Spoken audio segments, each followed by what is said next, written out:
Yes, this is So I have I love that material.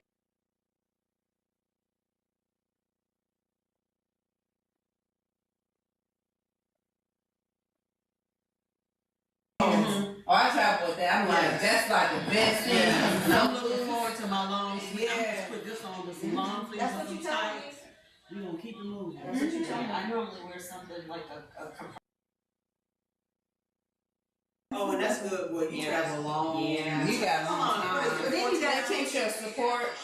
What does it do? It help you? You have to take support, or it just feels good. She says it feels compressed. Yeah. So don't you have to go into the bathroom? I just pull the thing down. Oh, okay. It's it has light straps, so it just comes down and go back up.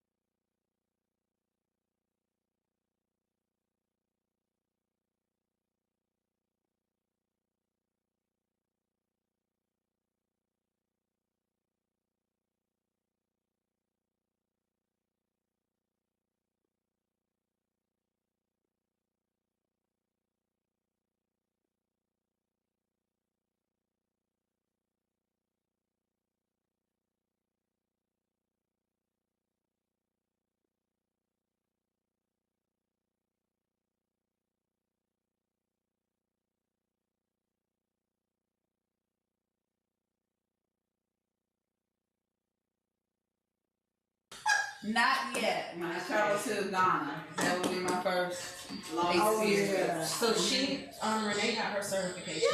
She went through the training with us. So now it's time for me to, I want to get focused. Like the first of the year, I mean, definitely, I want to travel, experience it. I'm learning all I can learn. I was watching a video of some ladies walking through the past slave pass. Oh yeah.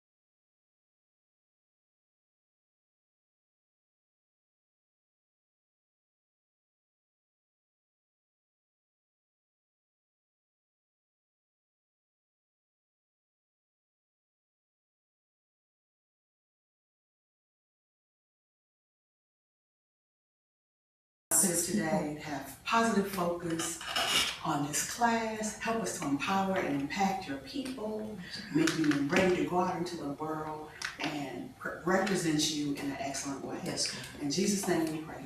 Amen. All right, we're going to talk about this after because I will get into a hole. Give me 1 second. We have 6 people in the waiting room and my computer's not letting me add them, so I'm joining from my phone to add. Hey everybody.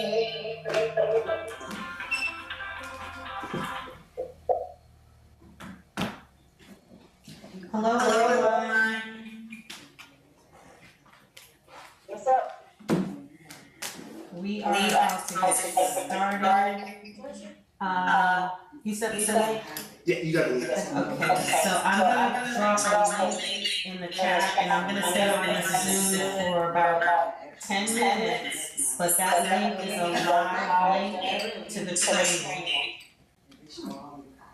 Okay? Does everybody else watch the live stream? Yes, you can watch the live link. I just want to make sure everybody understands.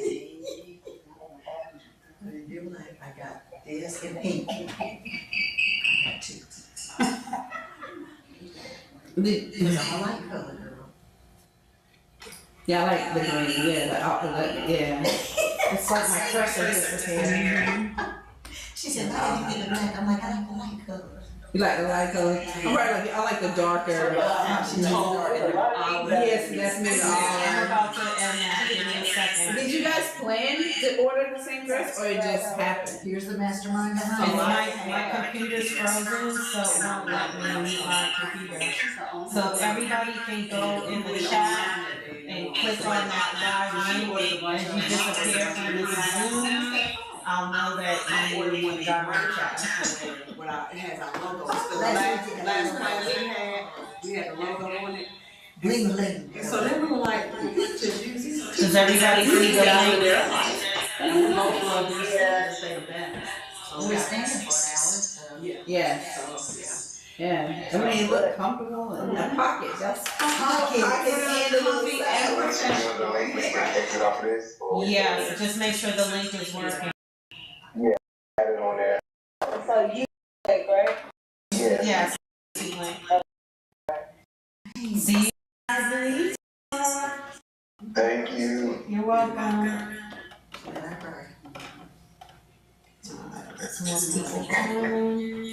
Two other undergrad. And I'm just looking at it and ship them to my sister.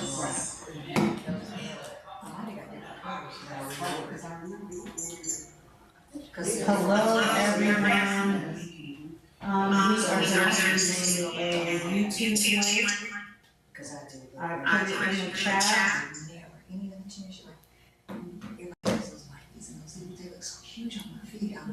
So please join the link. And once you join, I'm gonna end this Zoom. Can you tell people to join the link? Yes, I got 3 viewers now. Or 1 viewer right now. Yeah. I had 9 people on Zoom. I got 1 viewer right now. 2 concurrent viewers. So I got 2 right now. If you're having issues joining the Zoom, let me know.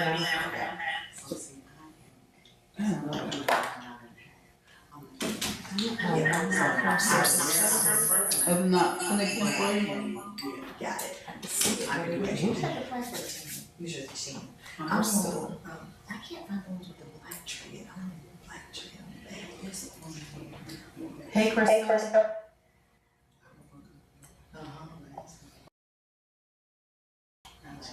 You really know about all of these. Crystal, can you hear me? Hey, love, I can. Good morning. Good morning. If you look in the chat, you're gonna see a link. We're gonna be streaming live from YouTube, so this Zoom is actually gonna end in about 5 minutes. So just let me know once you click on that link. Okay, let me Are they something doing? I got 2.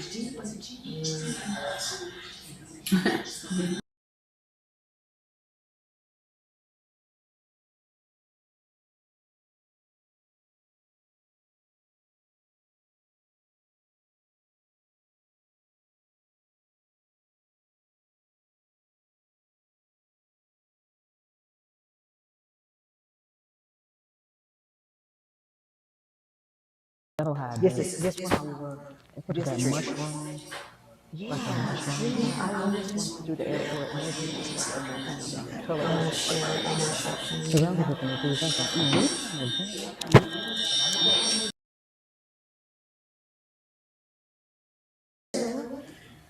a little tired on the side. See, you got the in the magical lake says it's the same. I didn't know.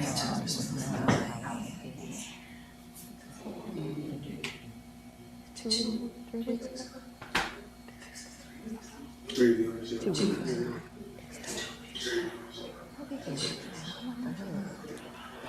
And I didn't hear it. And I was able to thank you too.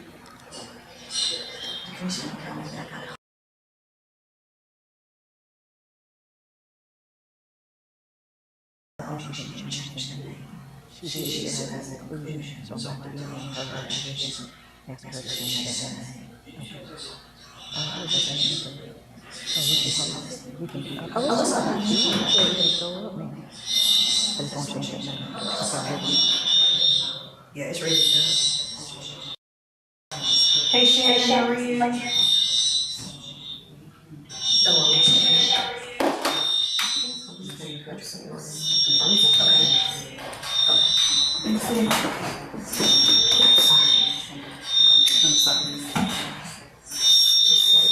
I'm trying to read this, yeah, I'm trying to Decline define and it. delay. And my cursor's over here. Yeah, that's what those sites were. So you want to close that, I want to like lock the screen and unlock it and see if it, make sure it's cursing. That's what I was researching. So the description is exactly what I was researching for the site. Interesting.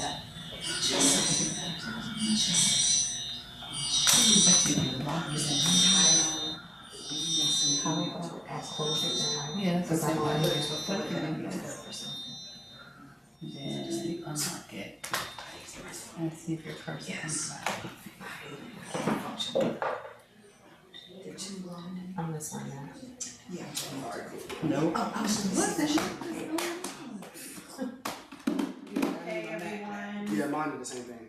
Really? Yeah. What's up with the cursor? I don't know. Mine How many people do you have on the thing? Refresh Cause it. I had like 11, and I sent them over there. 4 over there. Okay. I shared it on my Yeah, all they have to do is click the link So and if take you, it right if you there. sign off here and just reboot it, I'm will on be here. okay? we're gonna see. Okay. It should shut it down. Okay. Alright. Okay, good morning. Good Good morning. I am Love Ford and super excited and happy to be here with the CE Collective. We have Pam and Thursday in the house, and they're gonna talk to us today about CMAs. I don't know how many of you have issues with CMAs as real estate agents, but that tends to be one of the #1 questions and #1 things that agents need help with. So super grateful and appreciative that you guys came here today to share that. And it's live, so if you have the live link, share it. Don't keep it to yourself, everybody. Share it.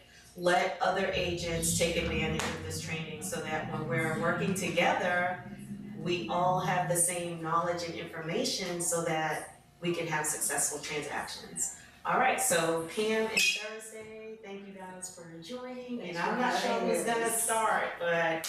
I'll start.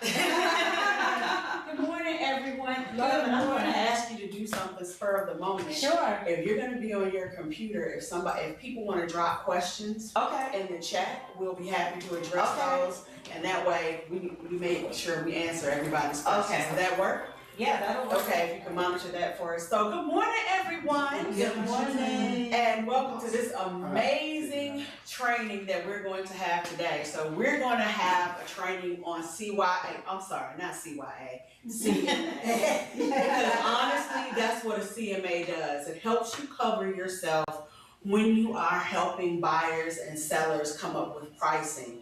A lot of times buyers and sellers have their own idea of what their property is worth.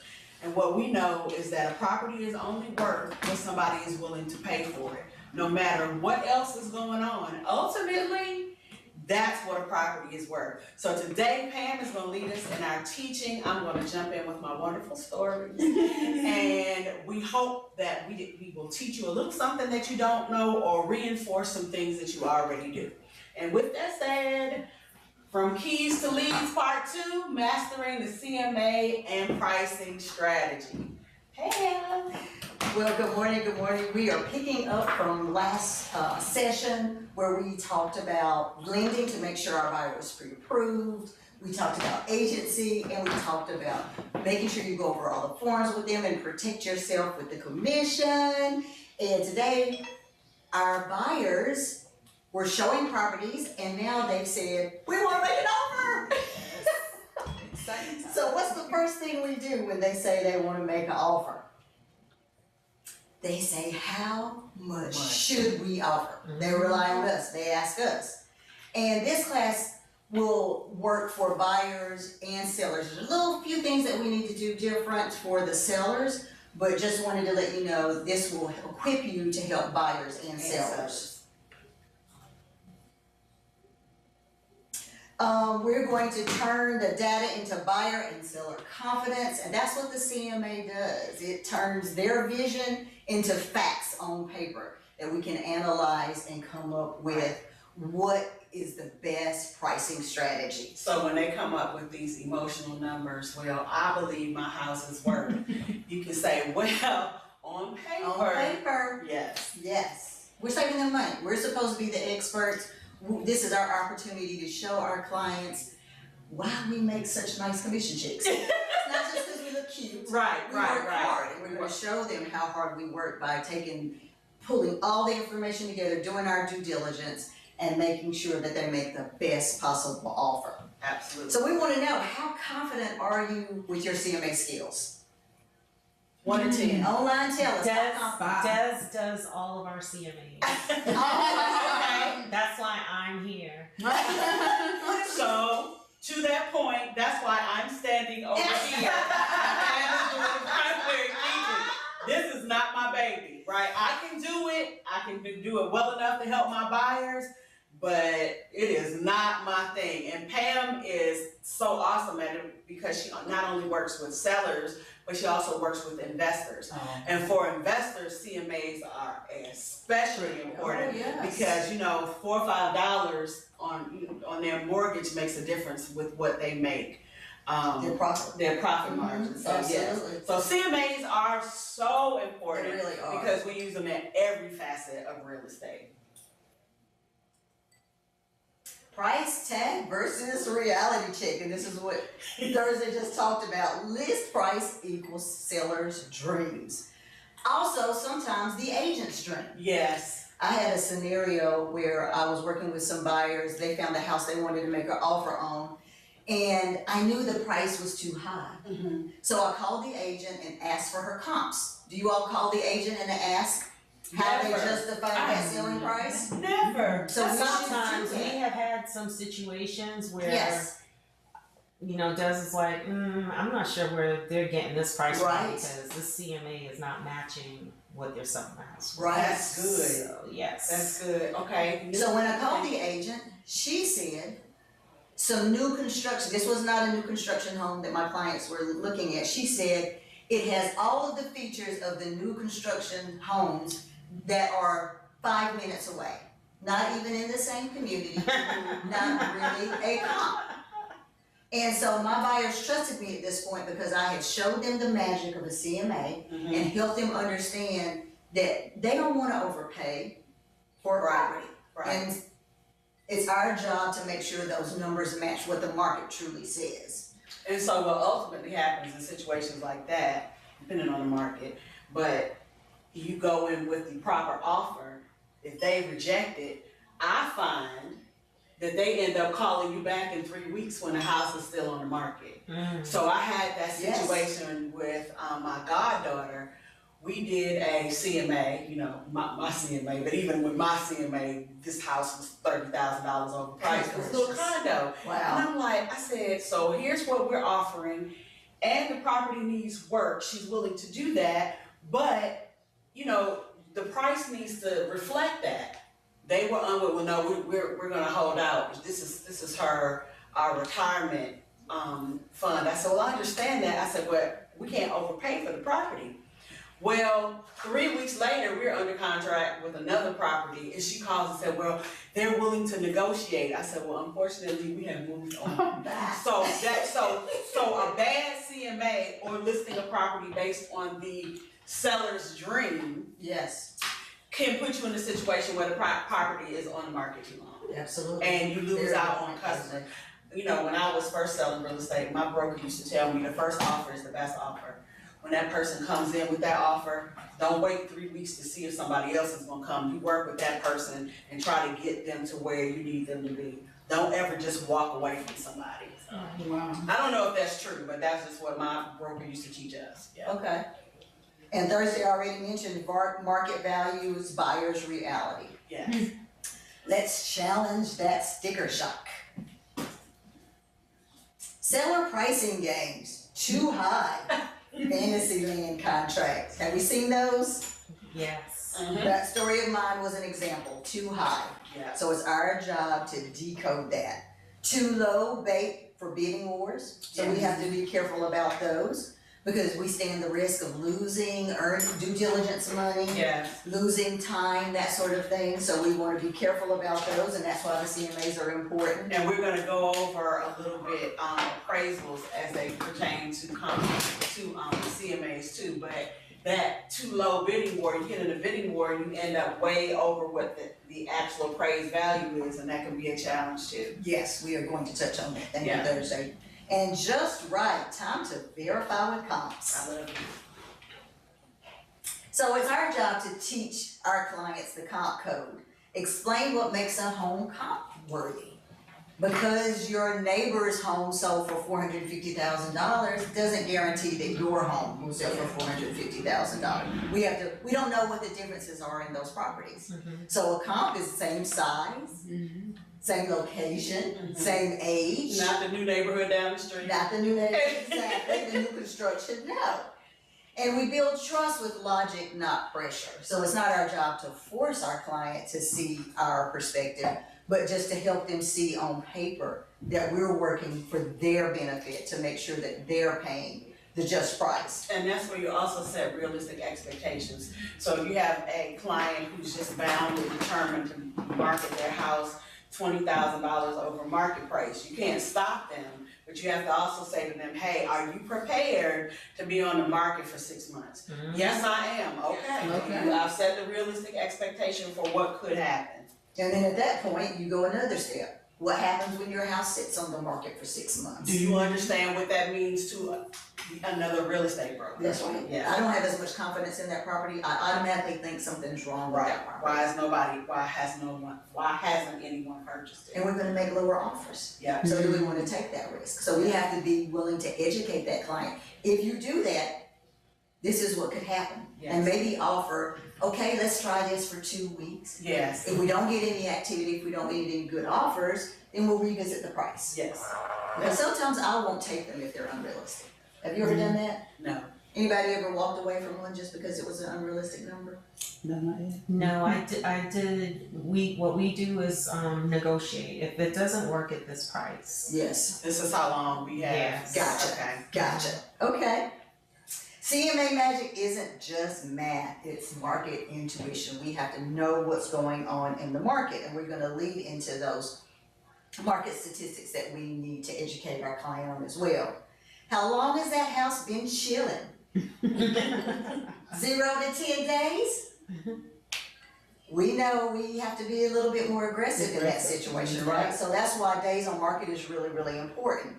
10 to 30, we've got some room to negotiate. My investors are looking for those kind of 30 plus range. So you know if your client is looking at properties that may be a little bit higher than what they're approved for, you can look at those ones that are higher days on market and maybe negotiate a little bit more. So keep that in mind. So, story. Recently, I had a first-time home buyer. She's looking in the $400,000 range, so okay. But first-time home buyer, her price point was 400, between 400. You know, she could go a little over, but 400 was her sweet spot. So we went to an on-site community, new community.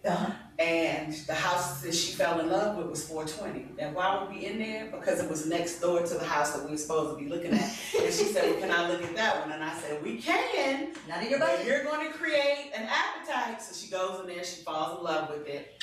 Her mom comes, we look at the one she can afford and the one that she can't afford. And mom said, don't worry about it. So when mom says, don't worry about it, I don't worry about it.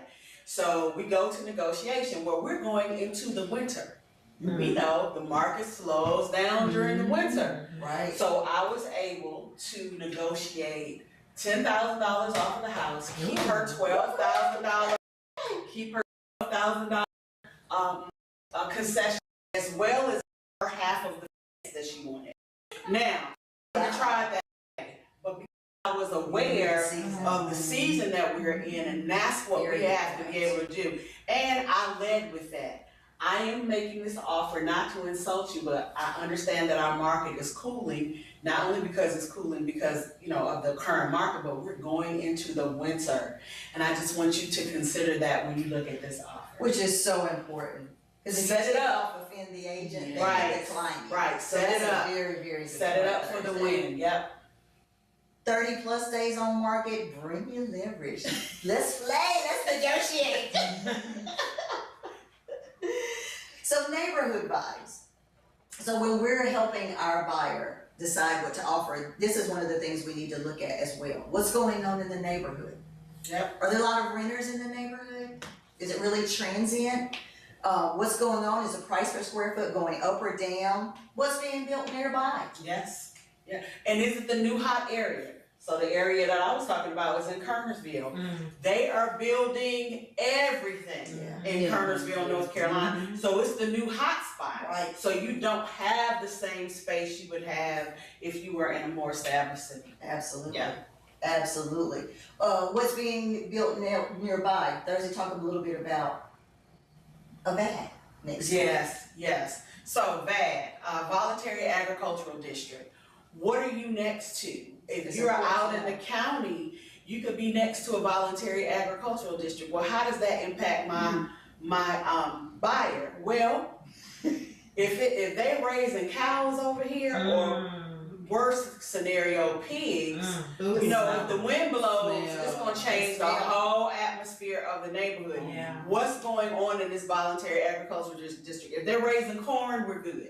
Right, but you need to find out what's going on around you, and I have a whole, we have a whole, elective around voluntary agricultural districts, yes. Wow. So are most of those districts USDA areas? as Not well? necessarily, no, so this is how funny this is, love.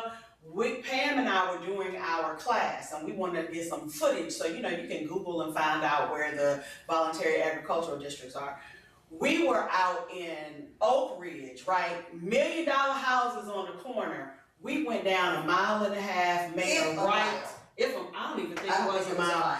Made a right in the whole area. You see the little signs posted, voluntary agricultural district. Wow. They were raising goats.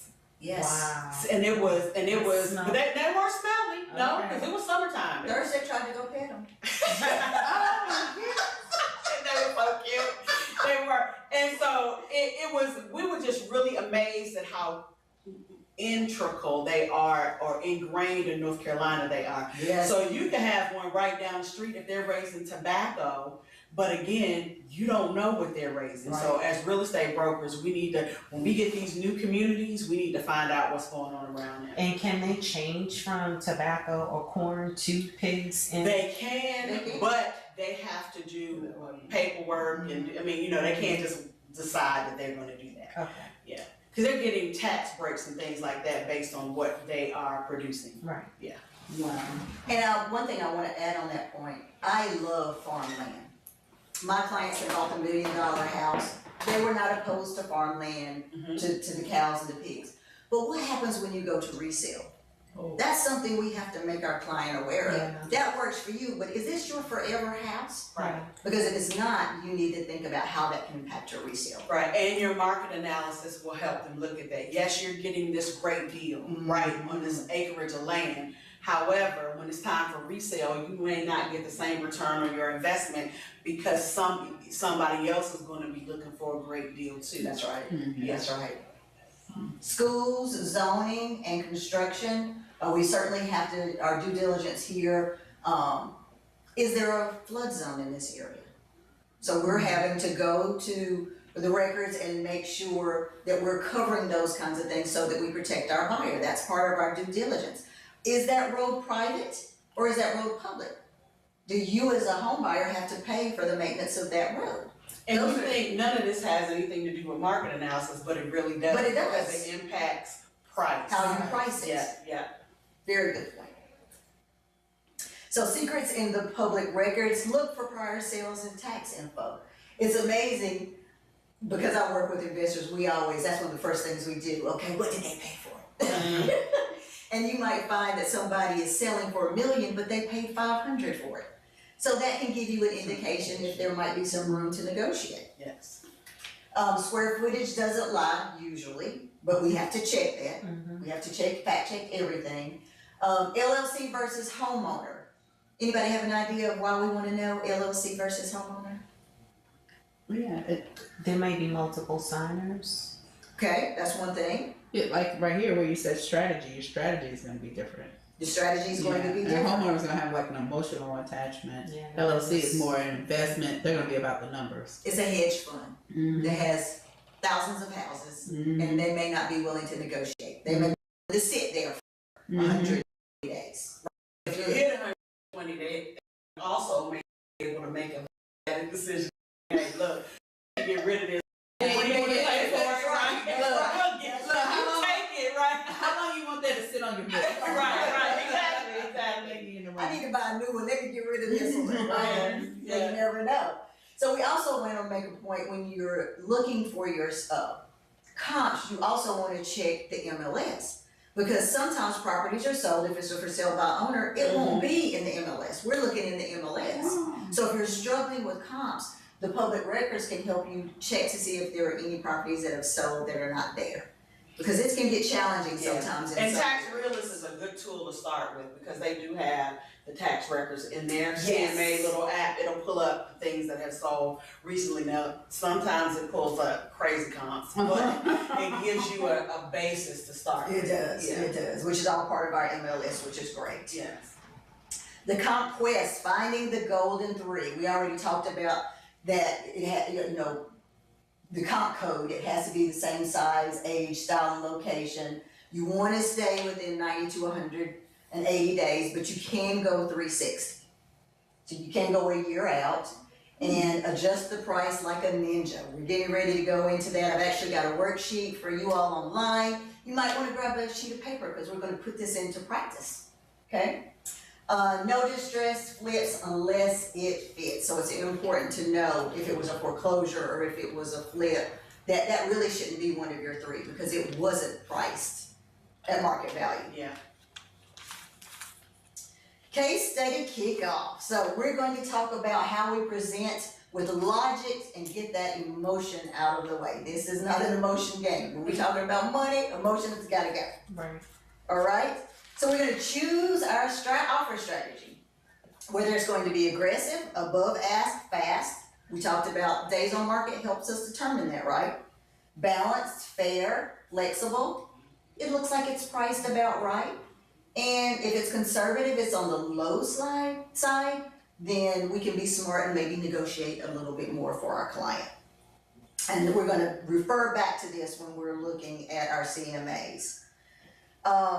Price adjustments at a glance, not all upgrades are equal.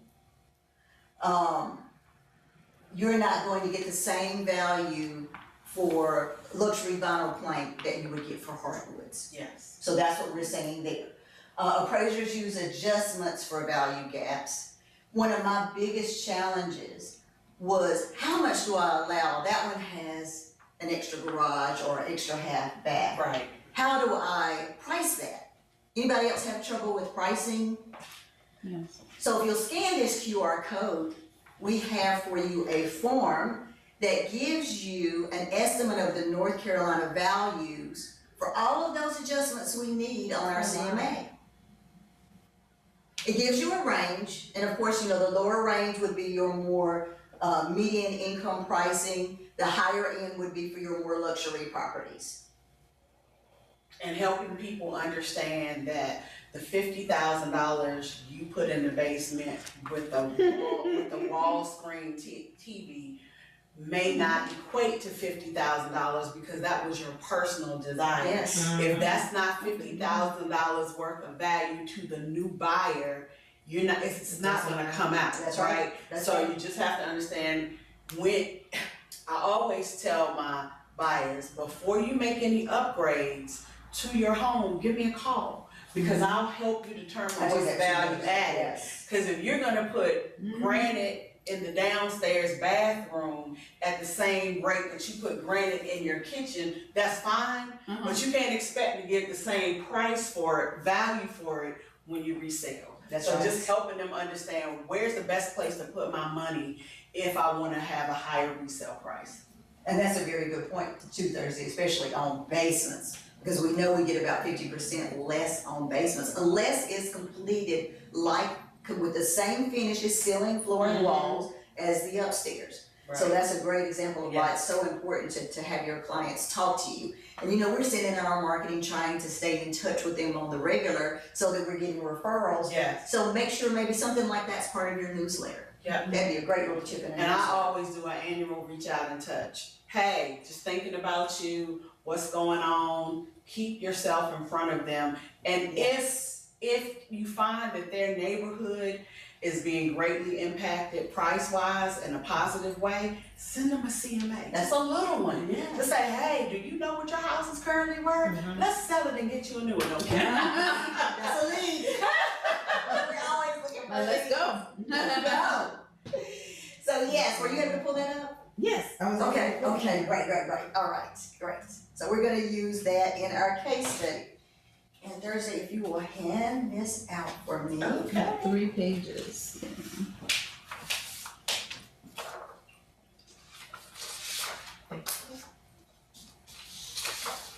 Pam likes homework, y'all. Yeah, this is one of those you kind of have to have homework. You have to be hands-on doing it versus just hearing it, because it just really helps it stick. So our buyer found a home for $410, 2,000 square feet. HVAC is average. It's been partially updated. It has hardwood floors. That counts as an upgrade. On a standard lot. It's staged. What does it being staged usually mean? Oh, I see myself living in it. And I'm willing to pay a little bit more because it feels good to me. Yes. So do we need to educate our buyer on that? Yes. Yes. Yes. Because those stage items are not value, or not.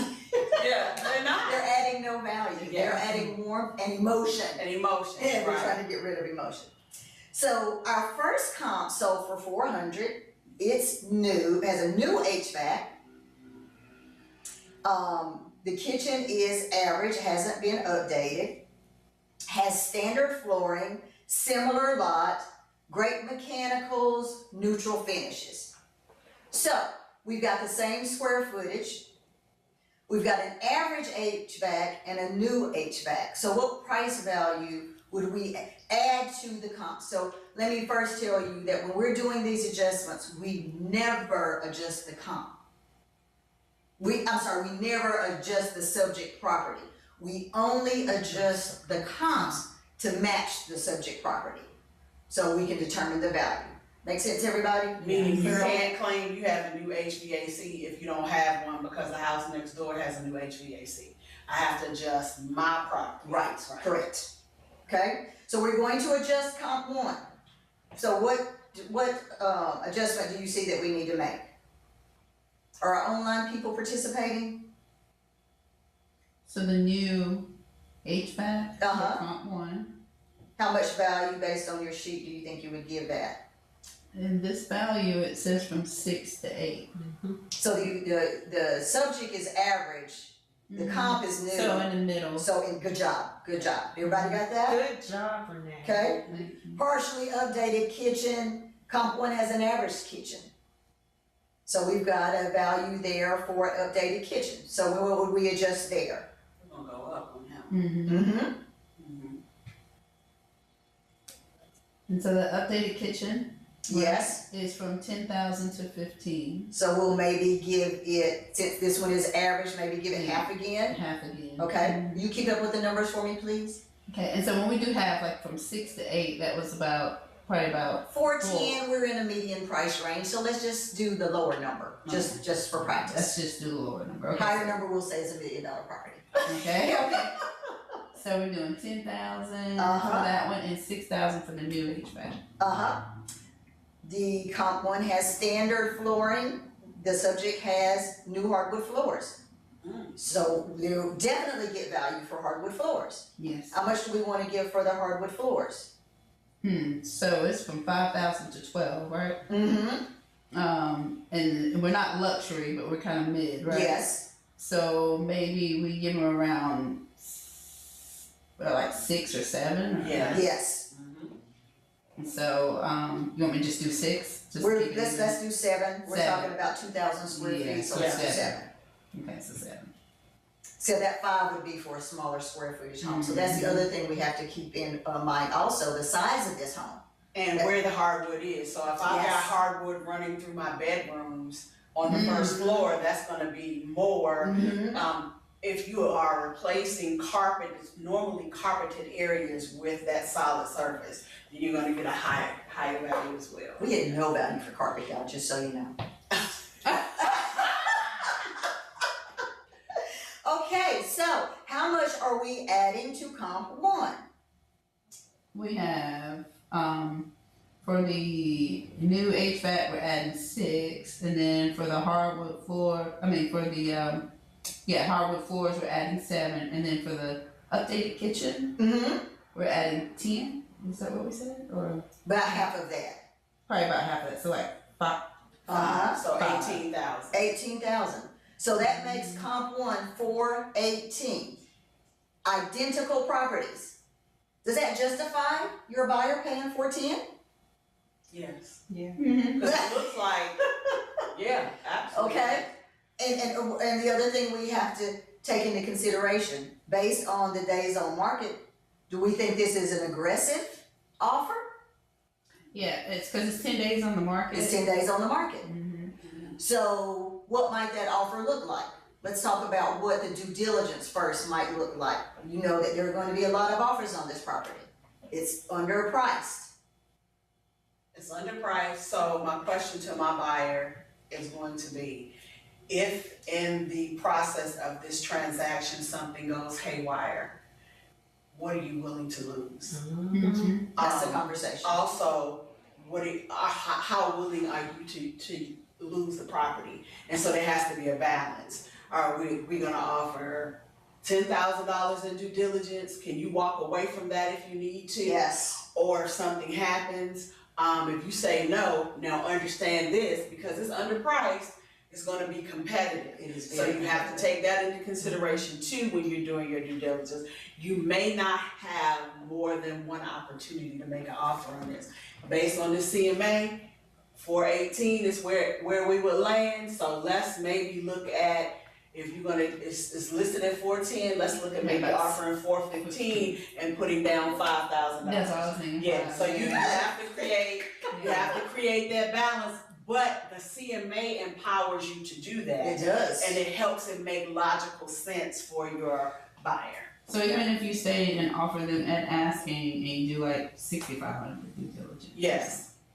Yes. Just remember you have competitors, so Right, other right. agents are doing the Doing the CMA same as thing, well. Yes. And you may not get into a multiple offer Okay. status. Sometimes they just accept the first offer that comes through.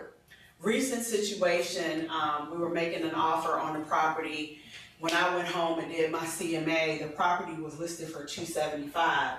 I pulled up the tax record, the tax value was $315. When I started to do my work, I'm coming in with $500,000. I go back and I look at, this gentleman is listing his property at the price that he paid for it in the 80s. I don't know why he's doing it. Not my issue, not my issue. But the person that I'm representing, so I called the listing agent and I said, hey, we want to make an offer. He said, well, I'm going to be honest with you. I've got somebody else looking at it. They haven't made an offer yet, but they're very serious. They're coming back tomorrow to bring the son. I called my buyer. I said, this is what we're going to do. We're going to give them $10,000 in due diligence and then have it listed at $275. We're going to offer them $280.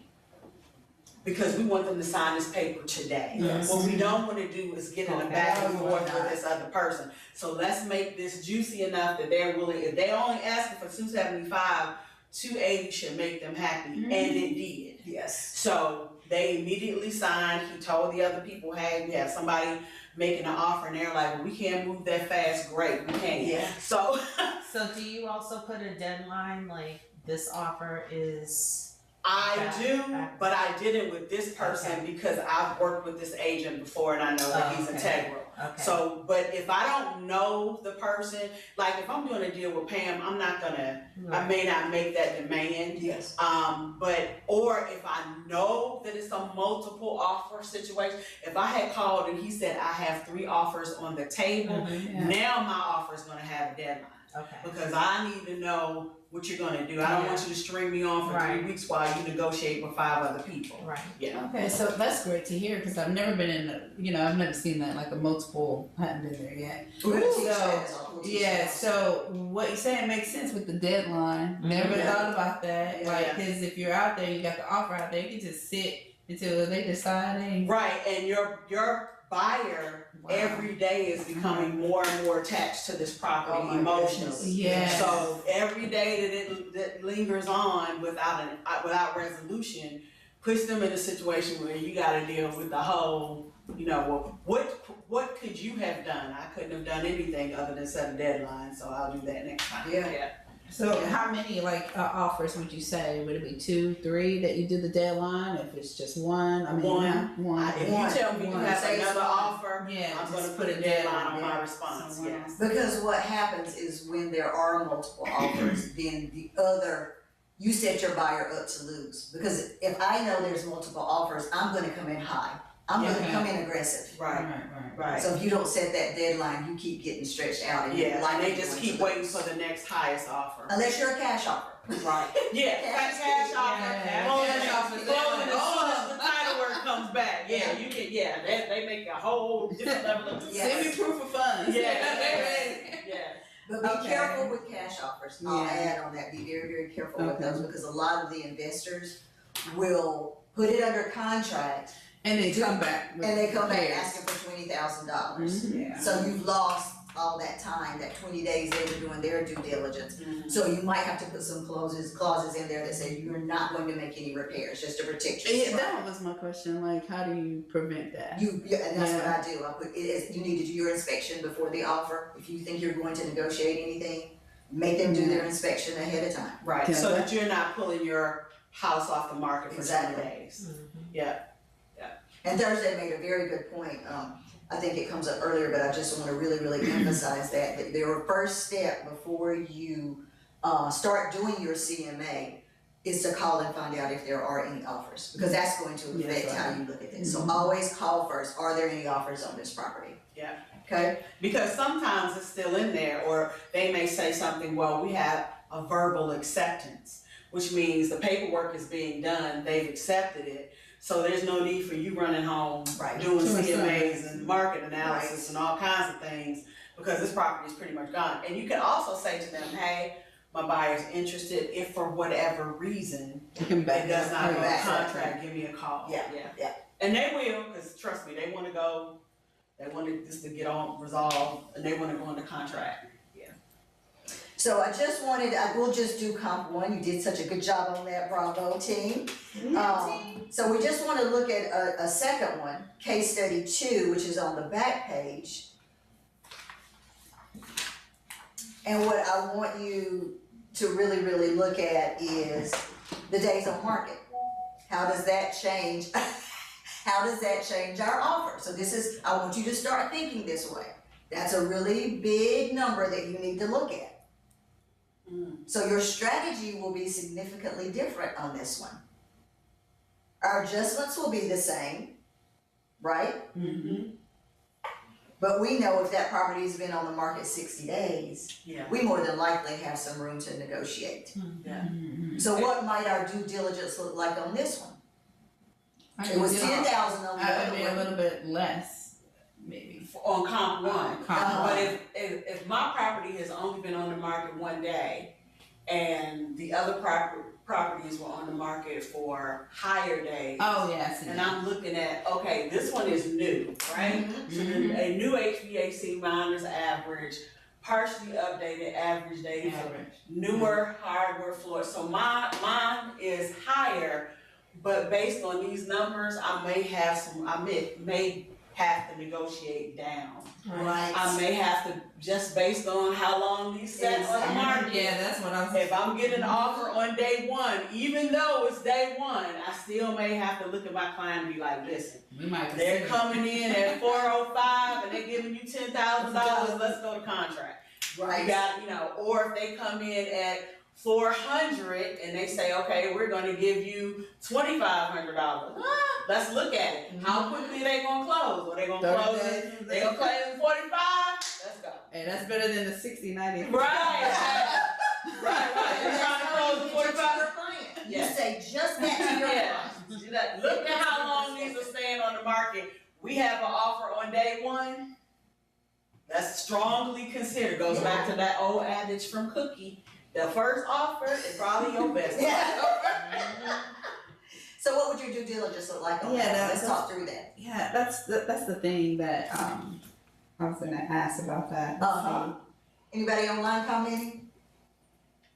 It's on the live. Not yet. Okay. I pushed about What did they say? 15 people over there. How many people you got online?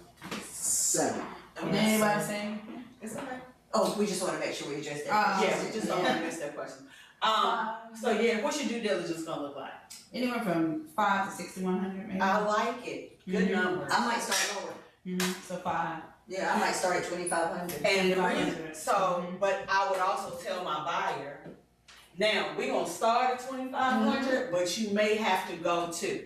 So I always do that. So with that house that I just talked about when we were negotiating, child, we started at 390, and I'm looking at the mama going, this number's ridiculous, but that's what she wanted to do. So I'm like, then, okay. Because you have to do what they ask you to do, right? Right. So thank God the on-site agent was, she laughed. She said, okay, I'll submit it. I was like, Yeah. She's got to submit. she got it right. That's what Yeah, she got. yeah, So yeah, we're makes coming in to $30,000 off of asking on a new price, new house, asking for everything. In the winter. In the winter. Right, well, which is why I didn't go look at her and say, but this is what I literally told her. I said, now, let me tell you what we're gonna get this house for. Because when you've been doing this long enough, you know, I said, we're gonna get this house for $14,000 and they're gonna pay for half of that fence. And she said, you think? She said, well, that's a great deal. I said, it is. I said, and that's where we're gonna land.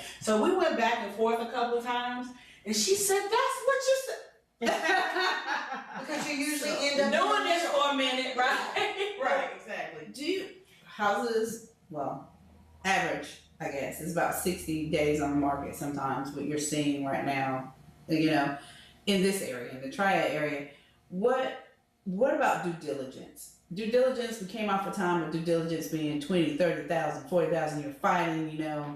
Couldn't even do an open house before you had a whole bunch of offers. Right.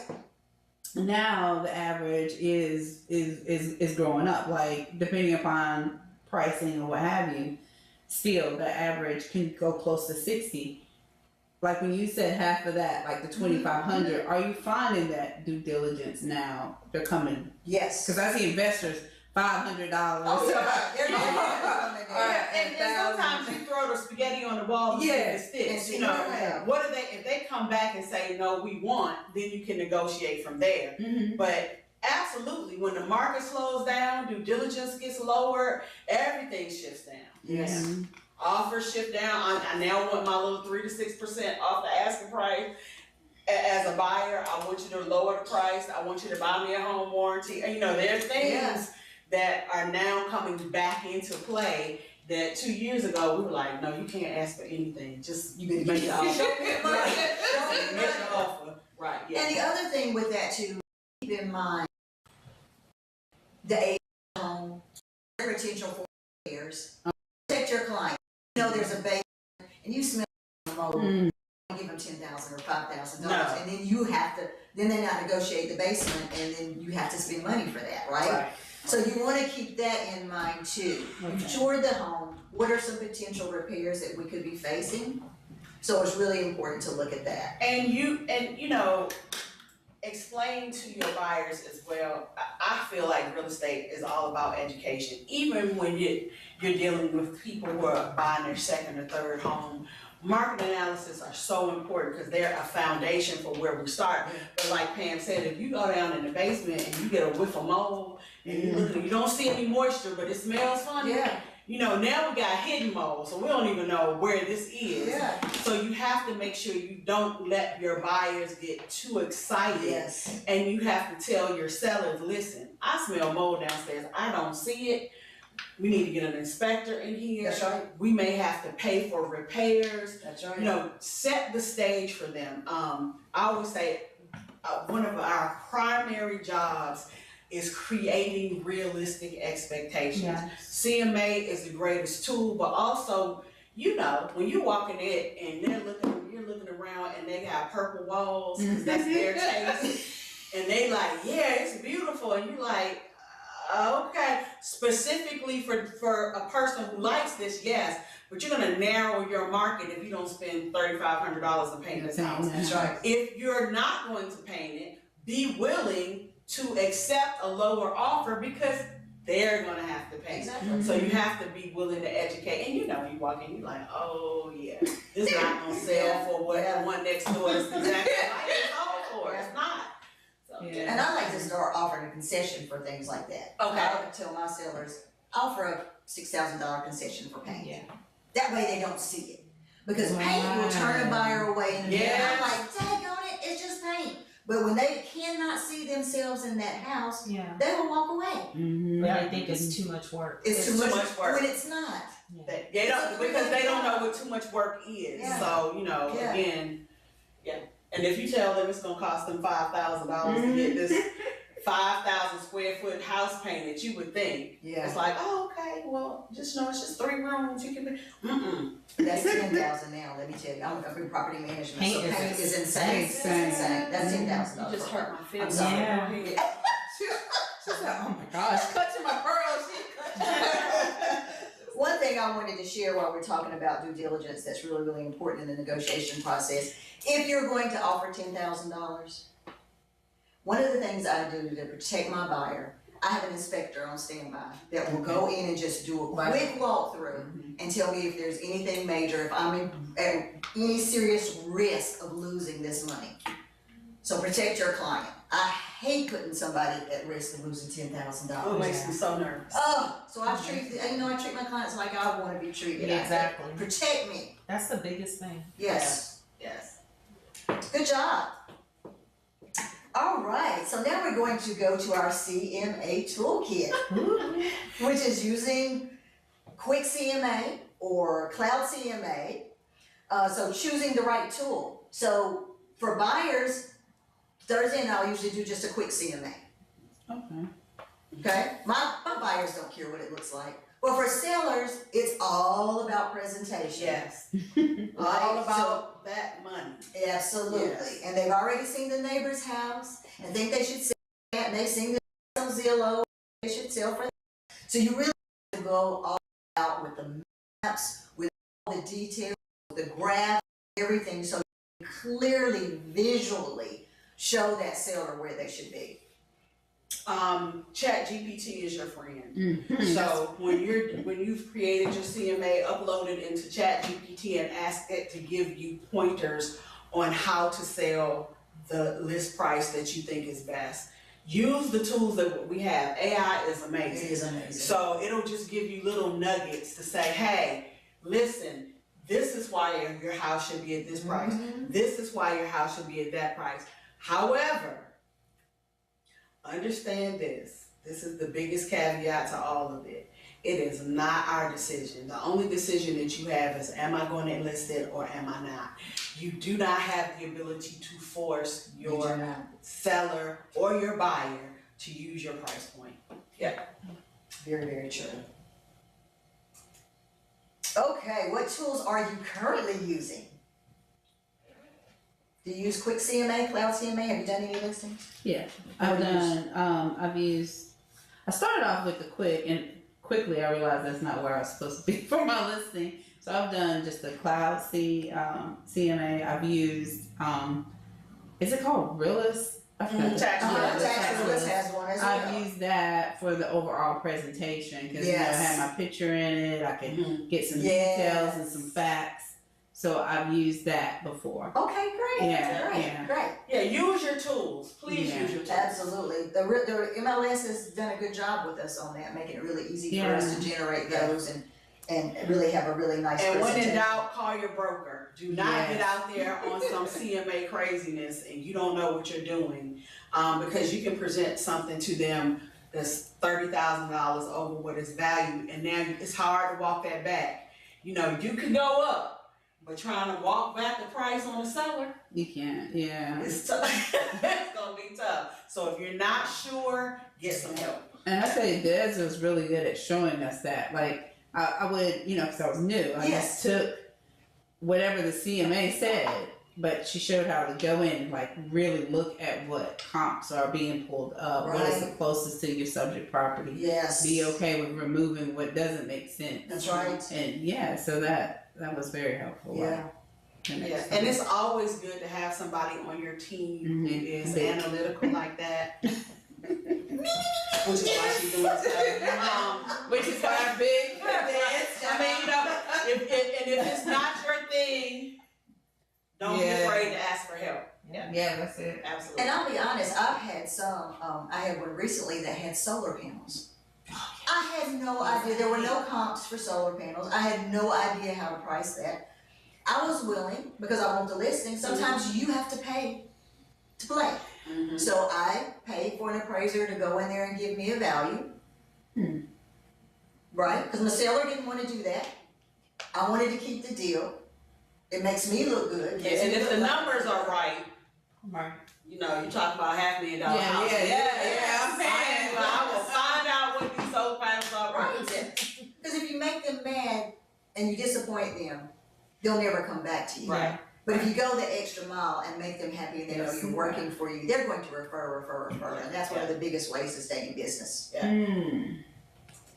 Okay, pull the right comps. We know, pull the sold. We also want to look at active, what's going on in the market currently.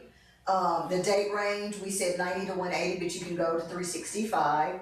You want the same subdivision if you can. The map comes in handy because if you have to go outside of the subdivision, make sure it's at least on the same side of the highway.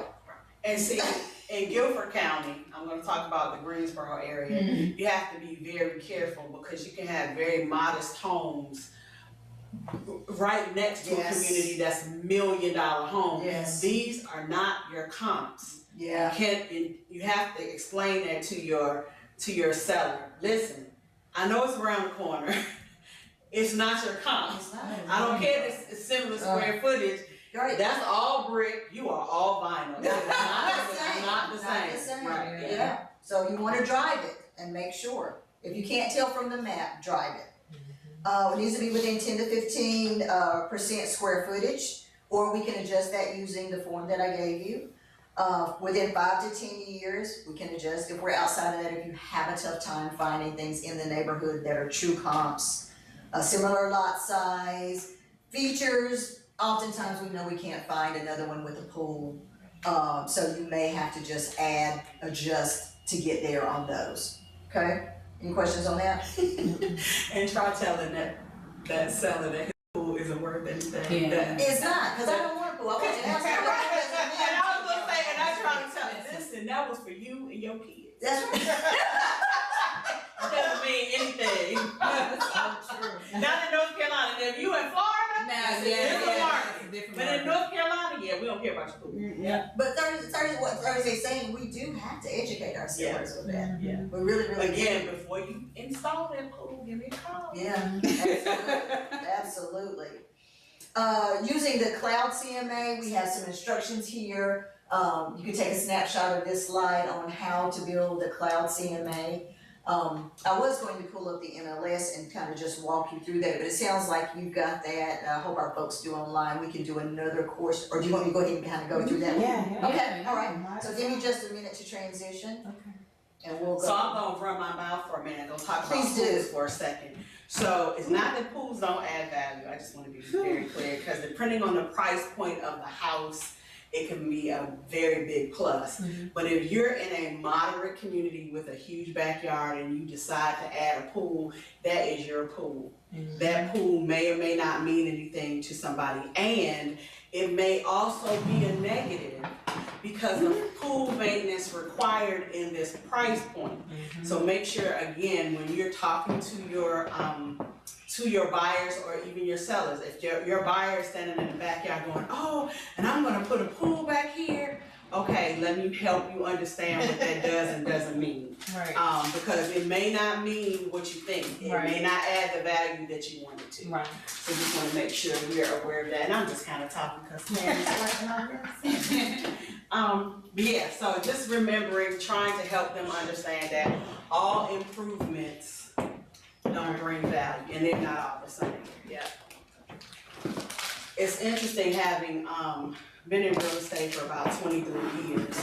You come across so many stories with market analysis and price points and, you know, trying to help sellers understand that, how they feel about their home has nothing to do with what the home is going to value. Right. Try telling that to a child whose parent has transitioned and now they're trying to sell their family home. So those are things that you have to be really, really sensitive about. And again, let somebody coach you, help you talk through those things with these family members. Because it can be, you know, you're gonna have the one sister out of 4 kids that thinks the house is worth $1 million and she just can't stand the thought of letting go of mama's house that hasn't been updated since 1964. But she's looking at a house next door that has been fully remodeled and she thinks they should have the same price. Right. So again, just remember to educate and be sensitive. Yeah.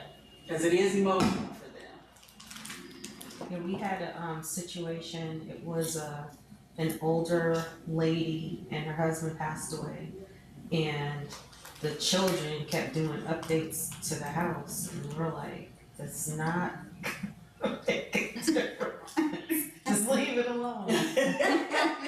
Stop I it. completely understand. Right, because the person that wants to buy this based on location is gonna be an investor. Yeah, and they can update. And every time you add money, they're not gonna add money to what their offer is gonna be, yeah. Again, helping people make, you know, oftentimes you hear people say, well, what do real estate brokers do? Because they really don't understand the value that we bring to the table. That is so true. I've had situations where you're in moments where, you know, you have parents or advisors that are with your client, they're like, well, I've bought and sold 8 houses. Okay, where though? Well, I'm from New York. Right. This is not New Not York. New York. You know, so just trying to help people understand that I do know what I'm doing. You know, I've been doing this for a minute. I do know, I went to school for this, you know. I had to pass a whole test, be able to do this. So, you know, helping them understand the value that you bring. For sale by owners, you know, I tell my buyers, when you're trying to do for sale by owner, you gotta do not do that by yourself. Because I promise you, it's something going on with that house that you don't even know to ask about. Right. Definitely. On-site agents, again, encourage your clients to come to you with questions because on-site agents have that little sign that sit over there that says, we represent the seller. They tell you, well, we represent the seller. Well, if you're a first-time home buyer, you don't even know what that means. Right. What does that mean? Right. You know, so. How we doing, man? I'm almost here. Okay. So, what about working expireds? Expired listings. You mean like to create listings? Definitely can do it. I mean, that was something that I'm not a lister, right? So the only time I list property is when one of my old clients calls me and says, will you list my house and help me buy me? You list. I do not list property. I don't like. It's funny, everybody has their thing they like. Some people say, I like listing because you put it on the market and you sit there and you just wait for the offers to come in. Yeah, but you gotta deal with these people. So for me, dealing with the emotions of the seller is more taxing for me than dealing with the emotions of the buyer. So I just prefer buyers. But with that, definitely working expired listings is a good idea because if it's expired, I may not like you anymore because my house is sat on the market for 60, 90 days, especially if it's a long listing, like 6 months and nothing has happened. Definitely call them because what they're gonna say, no? And you have lost 15 seconds of your life, so. Right, I mean, that's it. Question? Yeah, she was asking about working, expired listing. What's the better way to leverage that conversation? Because I know I'm calling, 15,000 other people are calling as well. Because, you know, so how do you leverage, because, you know, Tuesday both of you were talking about education. So how do you prepare for a good call, like an actual. Do your research. Mm-hmm. Look at the property. Sometimes their photos aren't good. Sometimes they didn't make good suggestions like Thursday mentioned about the paint. So maybe you have a conversation with them, you know, I've done my research, your property is worth this. I think if we do this, this, and this, we can sell your property. And I'd love to send you a CMA, Yeah. just to show you where I got that price from and Facts. how I validated. Yeah, yeah, I show have them a you're twi- smart. I have a twist. You can tell you guys can Okay. share if this is a bad twist. Okay, So with expired, another talk track could be and because a lot of people like to help you, right? Mm-hmm. So another talk track could potentially be, I have buyers that are interested in your area or where you live. Would you mind just answering a few questions to kind of help me navigate and help them to help them? Mm-hmm. Like, what made you purchase this house? Okay. Right? What made you purchase this house? And then they're gonna just start talking to you because they feel like they're helping you out. Right. And then you ask them questions. Now that you've lived here for this amount of time, is there like another area now that you've been in this community that you would prefer to move to? Mm-hmm. Then they're gonna tell you where they want to buy a house. You get connected with them. So and so that's what we call relationship building. That's what I was gonna So, say. yeah, Good. so, Yes. and she didn't know, that's beautiful. It's beautiful. So what you just did was, I'm creating, I mean, come and sell me. I'm not right, I want don't help. know Yeah. about Can you you as have a person. Yeah, do you have a Yes, few minutes to help me out? Because yes, I yes. have people that want to move in this area and I just want to make sure that This is I'm a good helping them. area for them to move into, right, so, and then, you know, so to your point, my first $1 million client, I had a listing. It was about $850,000, signed in the yard. Wow. The house was overpriced. They had overpaid for it. They were losing their house because they couldn't pay their mortgage, so they asked me to put it on the market for what they owed. It's not gonna sell for this, but fine. So I put it on the market for what they owed. We're getting showings, but nobody wants to pay this price. So get a call. We'd like to see your listing. This is the couple. I said, okay. So we go in, show them around, we laughing and talking. And so I said, well, are you represented by anyone? And they said, no. So I said, okay. I said, well, if there's anything else out there you'd like to see, give me a call. Mm-hmm. So went on about my business. A day or two later, I get a call. I go show them another house. I have said nothing to them about becoming their agent because I can already feel if you're doing this, somebody, you have had a bad experience. There's trauma, trauma. And so at about house number 3, the husband comes up to me. Now the wife is a complete introvert. She might have said 5 words the whole time, so somebody has completely overwhelmed her. Yes. And he said, well, my wife wants you to work with us to help us find a home. Oh, wow. So the point I'm making is when you create relationships with people, it generally will lead to a long-term relationship. I not only sold them $1 million house, but I sold a $150,000 house behind them to their mom. Wow. So, yeah. That's awesome. And to their People work daughter and relationships. son. So, yeah, exactly. Yep. Mhm. I like that. Do you guys have tips on the psychology of dealing with buyers and sellers for a future class? How about listing that for a future class? Okay. But there is one. There is Okay, definitely awesome, definitely because is one. it's so emotional. It's Yeah. so, Yeah. these people are afraid. They Yes. are scared to death. Yes. We can definitely do that. Okay, yeah. Okay, so So here maybe we do are. a whole, that's a good class, right? I know, right? Because we're so used to it, right? Yes. And then we have to make sure that we get some, Transfer the yeah, information and just, but also understand where they're coming from. Because Right. for us, it's like, we know we gotta do Yeah. this, Yeah, right, Yeah. And right. then sometimes it's like, Yeah, that's what, okay, it's gonna be okay. you know, we usually do.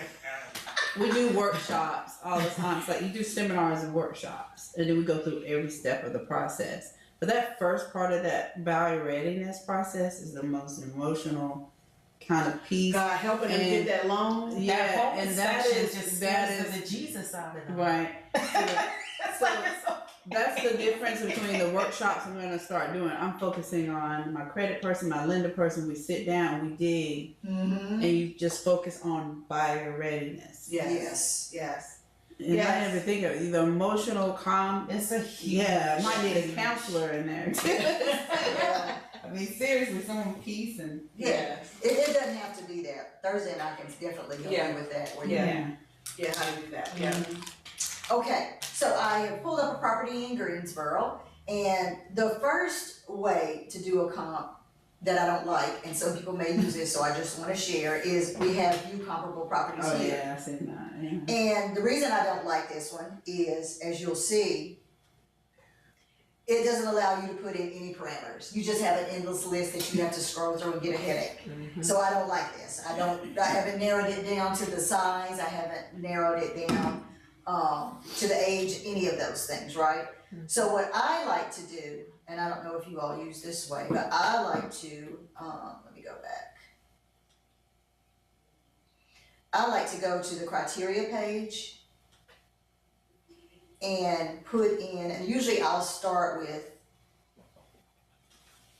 a mile. So I want to see all the properties within a mile of this property. Have you ever used this one? It does. 8103 Rogers. What was that, Rogers? Is that Rogers Road? It was Greensboro. There it is. There it is. Did Greensboro come up? I see, Chuck. There it is. Okay, there it is. Okay, great. All right, so this is what I'd like to do. And then I get very, very specific. I want 4 bedrooms plus. Mm-hmm. I want 2 plus garage, because we know that's what you want to put in everything that your subject has, right? You know you want it to be 3,000 square feet plus, okay?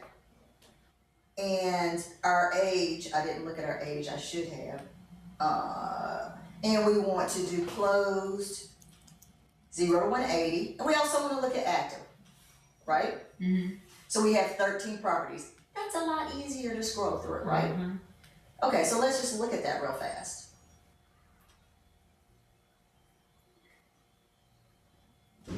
And I immediately see that I could have changed the price point to not exceed 800,000, right? So we could take those million out. So I'll go back.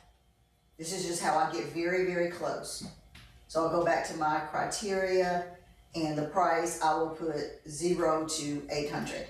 Question, could you also put the net community? Because is this in Jessup Ridge? Yes, I could, but I don't wanna limit it that much. Okay. So I'll kind of base that on the number. That's a good question, Thursday. Okay. If I had 50 matches, then I might start to narrow it down Down some some, more. because I know I might have multiple properties in that community, Okay. right? But you want to narrow it down as close as you can, year, all of that, okay? And then from your results, you can pick 3. And Jessup Ridge, I'm just gonna pick 3 for the sake of this one. We see 2 in Jessup Ridge, and then you can see the distance here. So I always look at the distance. You want the ones closer. So Bob Jessup is the farm at Cedar Hollow. It looks very comparable in age, in square footage. So I'll use that one, but then I'll dig in, I'll go look at photos, I'll look at all the details and make sure that it is a true comp, that it meets our comp code. Does that make sense? Yeah. Okay? So that gave me 3 comps. I'm working with a buyer who's interested in 8103 Rogers. So I'm just gonna do a quick CMA.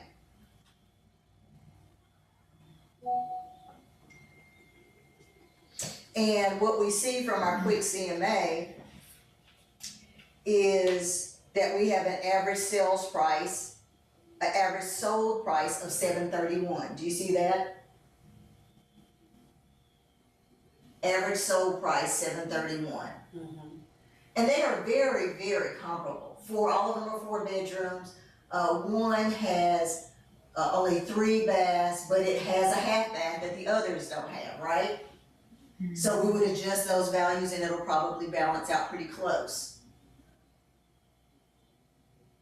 The other thing to do if the price point is off significantly is take, say for instance, your subject property has, let's say your subject property has 3,700 square feet. You would take your average cost per square foot, the 218, and multiply it by the square footage of your subject property, and that'll give you a good idea as well. Make sense? Yes. Any questions on this one? And this is what I will use for buyers. So what do I present to my buyer? I say my range is between here and here, with this being the average, right? I will usually, good question Thursday, what I'll usually do is add a text box at the bottom of it and put my notes. Okay. So that's comp 1 this, comp 2 this, comp 3 this. I came up to the range of 730 to 740. Okay.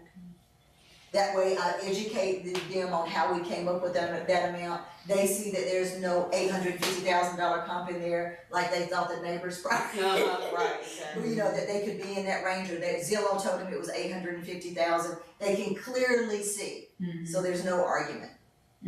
Okay? The other way is the cloud CMA, and that's the one that you will definitely, oh, did I exit out? Well, let me go back. Looks like I'm not there on that. The cloud CMA would be the one that I would use for sellers.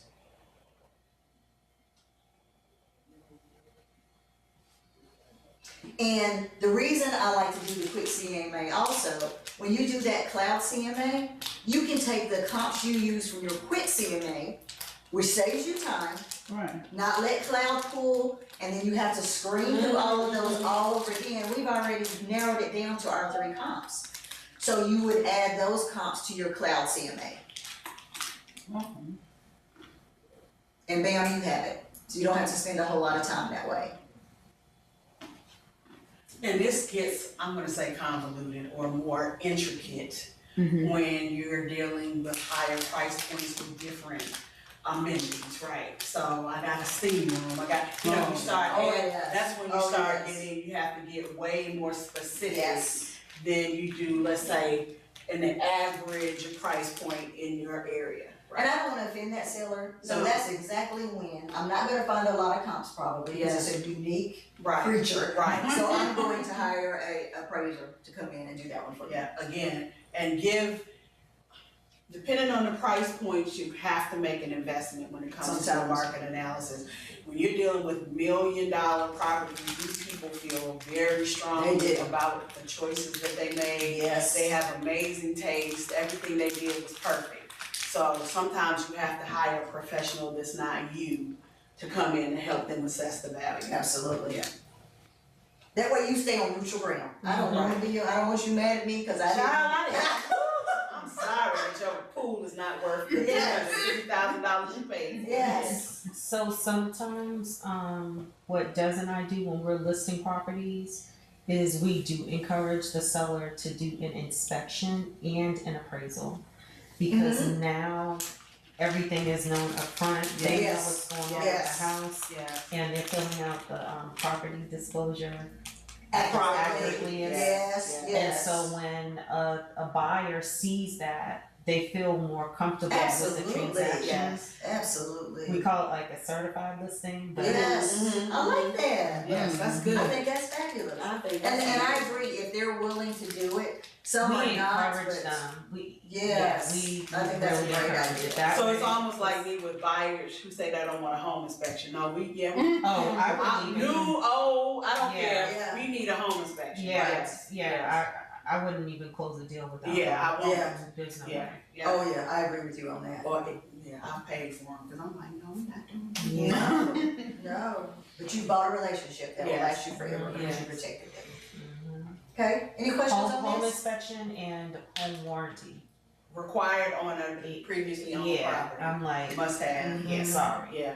Somebody's gonna pay for it. Me, you, Yeah. the buyer, the seller, somebody has to pay for this. Yeah. Yeah. So those are two things that we just don't compromise Yeah, we don't on. compromise. Okay, okay. Those warranties. For can our, save the you deal. know, for Yeah, our deals. yeah. Any questions?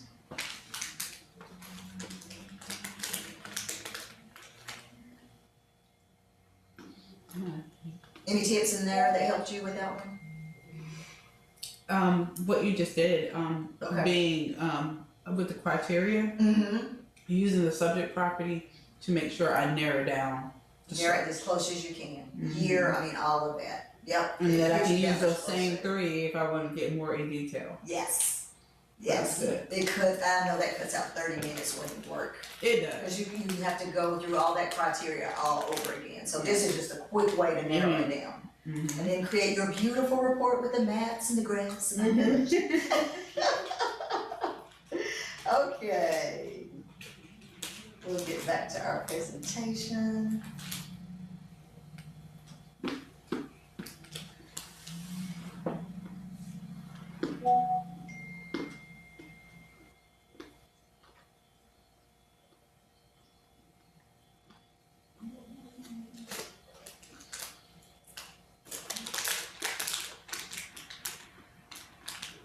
All right.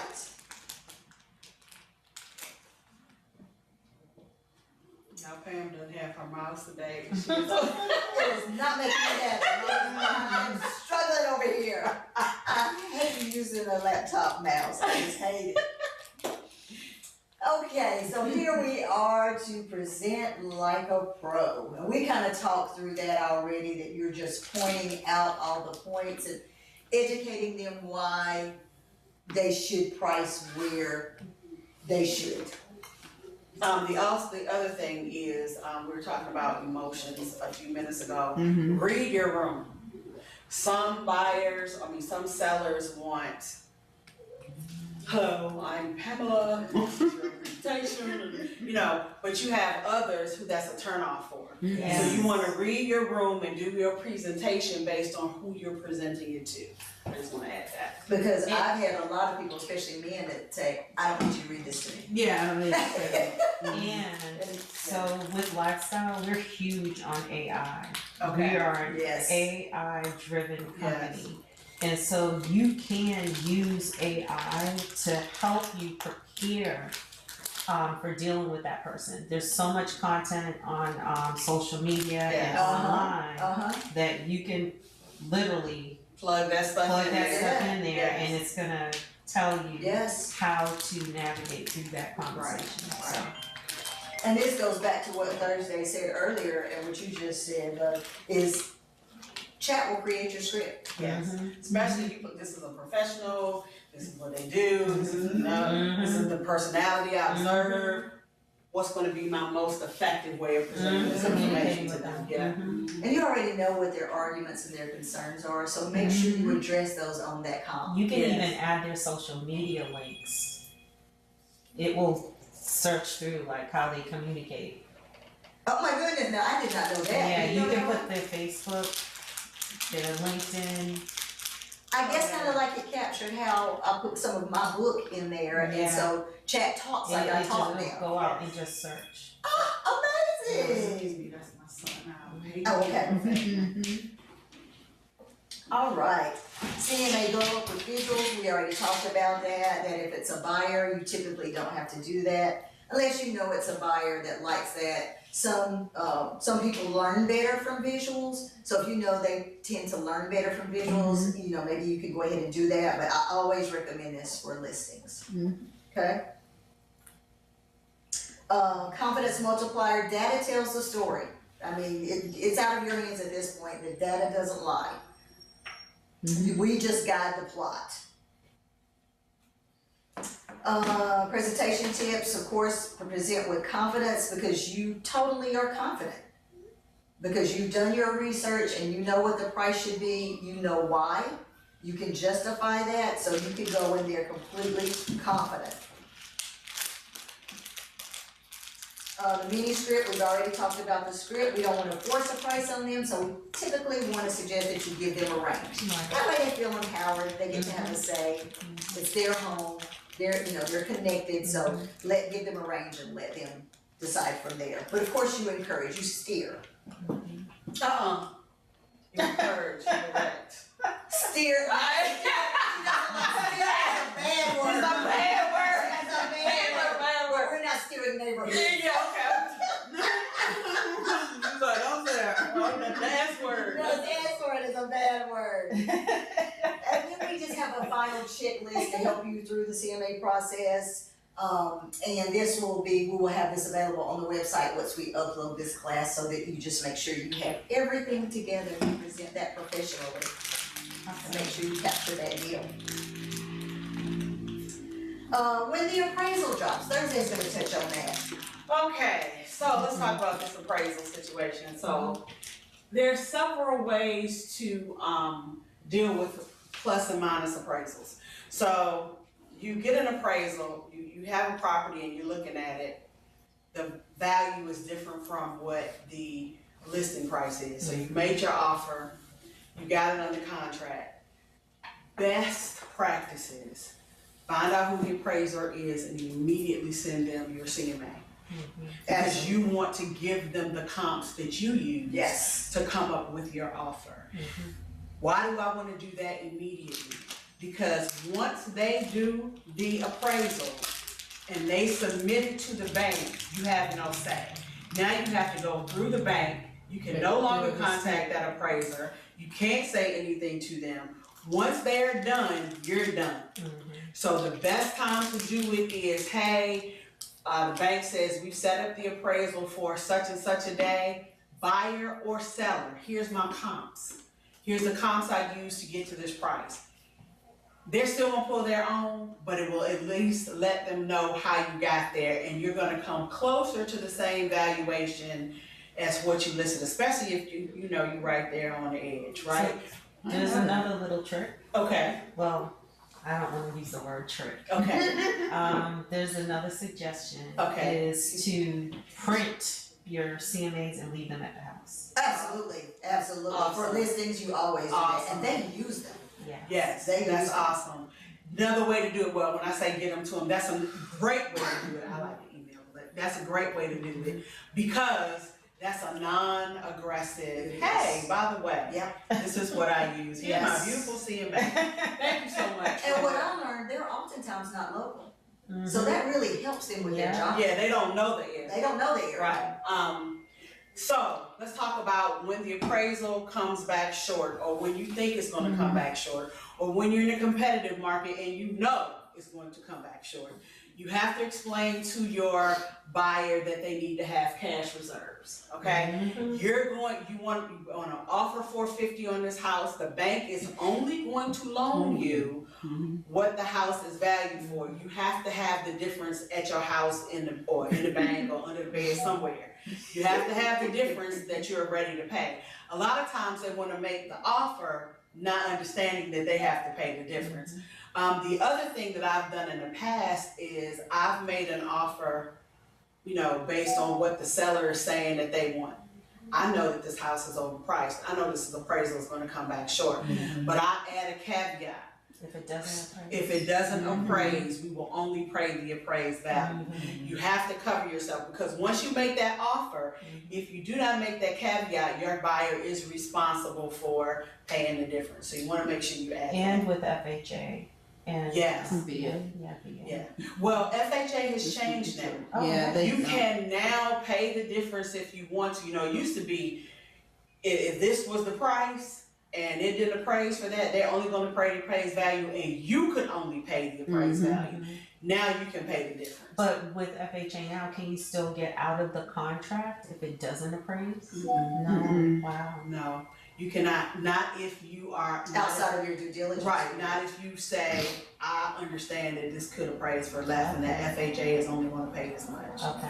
Yeah, this is a new little check. Wow. I'm glad we covered that. But if Yes, we're in a due diligence period, that's why it's important Yes. to extend your due diligence period, because Yeah. you can back out for any reason during that due yes, diligence. exactly. So if it's looking like the appraisal's coming back crazy, you can tell your buyer, hey, you might lose this $2,500, but do you have 10 somewhere that you wanna pay the difference with? And the But can you reason still we're use that as leverage though with the seller and say, hey, it didn't appraise and Yeah, Oh, But in a multiple offer situation, no. Yeah, you can, so, 23-year history story. Okay, so we have a situation, there's a townhouse, fully remodeled, beautiful townhome, I mean, it is, woo! And they asking what I know is $15,000 over what this property is worth. I've done my CMA and I said, hey, it's a little high. Well, my seller thinks it's worth that. I said, okay, here's what we'll do. We'll do a full price offer and, you know, now this is before I learned that I needed to put my caveat in here. So the appraisal comes back, $15,000 short. She said, well, we expect your buyer to pay the difference. I said, no, my buyer's not paying the difference.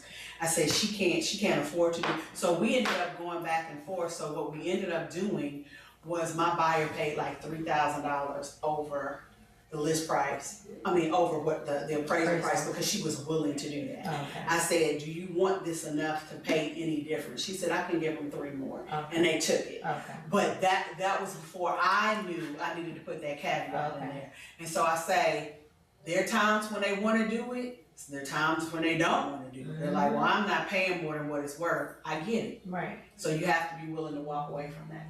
and the reason we have this in here is because this is a conversation we need to have with our client during that CMA.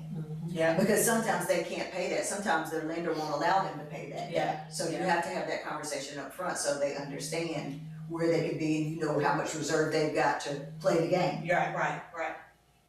And before, Absolutely. before is the Where do you put that clause for the appraisal, difference there? I normally put it in an additional. Yeah. Yeah, property must appraise, for the asking price. If not, we will, I mean, it's just a little sentence. I don't know that we're supposed to do that, but that's. That still covers you. Yeah. We don't wanna kill the dream, so that's why we gotta talk about this up front. And I know we're past time now, so.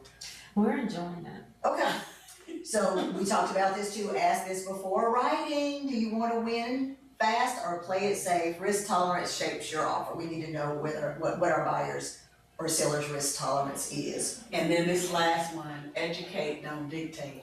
That is so very hard when you're standing there watching them make a bad decision. I know. It is very difficult, but learning how to softly guide. Yes. There we go. Yes, not stare. From the authoritative. Softly guide people in the best direction for them. It's a skill that comes with time and practice. But, you know, again, creating that confidence in you with your client will help you be able to educate and not dictate. This goes back to the CMAs.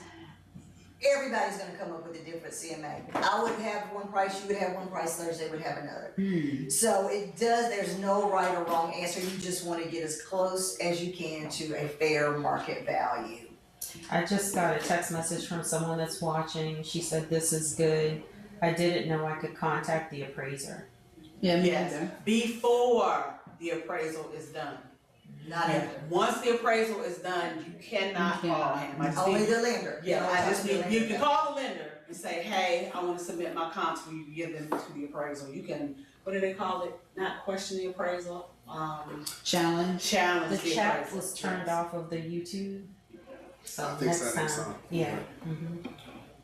It says, tell them I always start with, this was 30 minutes ago. Okay. Oh, no. That's okay. With a 2,000 to 2,500 DD, and I don't suggest to our clients to pay more than 4,000.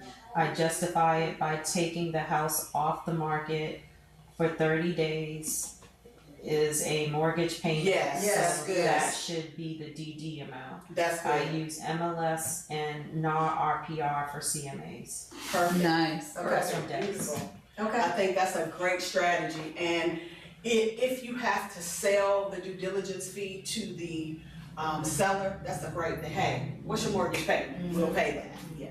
Gotcha. Yeah. And the big recap, CMA equals buyer confidence and seller trust. Price equals strategy, not guesswork. We've gotta do our homework, we've gotta break it down, we've gotta show them how we come up with that number. And you are the common market genius, because you have the facts. the psychologist. Yes. Yes. I teach a marital coaching class for wives, for husbands, and one of my big things that I always say is when you have conflict, go low and slow. Never find yourself arguing with your clients over price. Always go low and slow. Hey, listen, this is my recommendation, and I understand your objections. Let's see where we can come to a compromise. Keep it low and slow, people. You are the genius, you are the person that's in the know, but we still need to keep it Low and slow. Yes. I'll remember that. Love and slow. Low and slow. And that is it. Thank you. That was wonderful. Awesome. Thank you guys so much. Yes, we love it. If you get any questions, just send them our way. We'll make sure You'll we get incorporate questions that in on our your class. YouTube. Okay, great. And what I'll do is I'll share the YouTube to all of North and South Carolina, so people, Okay. you know, hey, have you missed this? And have you guys been seeing the marketing go out from Lucy from Lifestyle? I told her to CC you guys. You should via social media? No, in email, on your email. No. Yeah, I'm gonna make sure she CCs you because Okay, we love that. yeah, that way you can see internally. Okay. So we're real excited about this. Hopefully we are meeting your expectations. Beyond. Yes, of what we're doing. Beyond. Okay. Yeah. It's hard because you don't know the level of agent, so if you Right. go too advanced, you really. No, I think this is amazing and nobody else is doing this in this Okay. market. Wonderful. It's gonna go along. Yeah, like for me, this is my first year, so Yes, this is, yes. Okay. I can say for me is super. Because what we super ultimately want to do is market this. So we want to take Absolutely, this and to. we'll help you push it. Right, we're doing it for free while we're creating our, you know, but, cause I'm like, this is passive income. If you wanna take a class on CMAs, this was, Not only that, this was a great one and we did it. Shut up. not only that, on your YouTube, you'll start to create a following, and once you have like 1,000 followers, Sound like then you're gonna start to generate revenue forever. Sound like Haley. Yeah, Taylor's gonna help us get there. yeah. And you all too, because you all have a lot of knowledge as far as the marketing piece too, so. Yes, y'all do. They do. I don't know why. They do. No, I'm saying That's one of the like, things I share with everyone. I'm like, okay, you can sleep on us if you want to, but when I tell you, I've learned so much from Des and Love. Yeah, and yeah, the whatever. whole team He and wants you us to guys. say Like, goodbye to our live people. oh, okay. Thank you all for joining us today Yes. online. Thank you for joining the C Collective. Pam and I love you so much, and we appreciate your support. And join us next month, because we'll be right back here. yes. Negotiations. Yes. Oh, I need that. Girl. Yes. Thank you need guys that. so much. Thank you so much. But yeah, we'll have to